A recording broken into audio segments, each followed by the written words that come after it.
วันที่ 7 กรกฎาคม 2026 ผ่านมานี้องค์การกระแดงแขวงอัตตปือได้ลงเคลื่อนไหวจัดกิจกรรมบริจาคเลือดอยู่สำนักงานใหญ่บริษัทลงทุนและผลิตธุรกิจกสิกรรมภาคใต้ลาวจำกัดผู้เดียวภายใต้คำขวัญบริจาคเลือดบ่หวังสิ่งตอบแทนเสื่อมต่อดวงใจและแบ่งปันชีวิตนำโดยฐานนางดาววังนามซีนาห้องหัวหน้าองค์การกระแดงแขวงอัตตปือพร้อมด้วยคณะทีมงานแพทย์หมอจากศูนย์เลือดของแขวงมีคณะบริหารและพนักงานของบริษัทดังกล่าวเข้าร่วมกิจกรรมหลายกว่า100 คน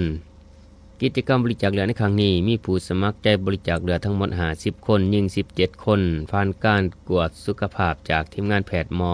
ของศูนย์เลือดของแขวงสามารถเอาเลือดได้ตัวจริงทั้งหมด42 คนยิง15 คนบ่สามารถเอาเลือดออกได้8 คนยิง2 คนย้อนบ่ครบเงื่อนไขหรือสุขภาพผู้เกี่ยวบ่แข็งแรงโอกาสดังกล่าวทางนางดาววังนามซีนาห้องหัวหน้าองค์การกระแดงแขวงอัตตปือได้ให้สัมภาษณ์ว่าปัจจุบันความต้องการเหลือของคนเจ็บที่นอนรักษาปิ่นปัวอยู่ตามห้องหมอแห่งต่างๆแมนมีจำนวนเพิ่มขึ้นในแต่ละวันเป็นต้นคนเจ็บในกรณีการผ่าตัดอุบัติเหตุตามท้องถนนคนเจ็บพยาธิไข้ยุงลายหุ่นแห้งแม่ยิงม่านถือผ้ากรณีเกิดลูกบ่ปกติและคนเจ็บอื่นๆที่มีความต้องการใส่เลือด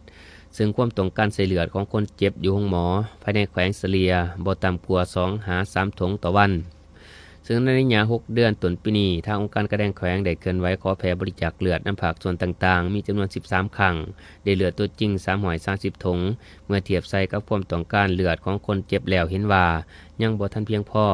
ดังนั้นเรียกร้องมายังทั่วสังคมให้เห็นถึงความหมายความสำคัญของการบริจาคเลือดเพราะเลือดแมนบ่สามารถผลิตขึ้นมาเองได้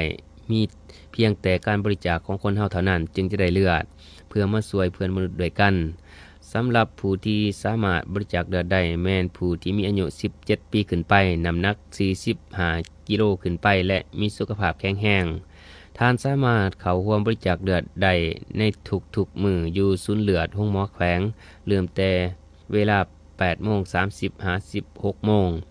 โดยเปิดรับบริจาคเลือดเป็นประจำบ่เว้นวันพักทางราชการ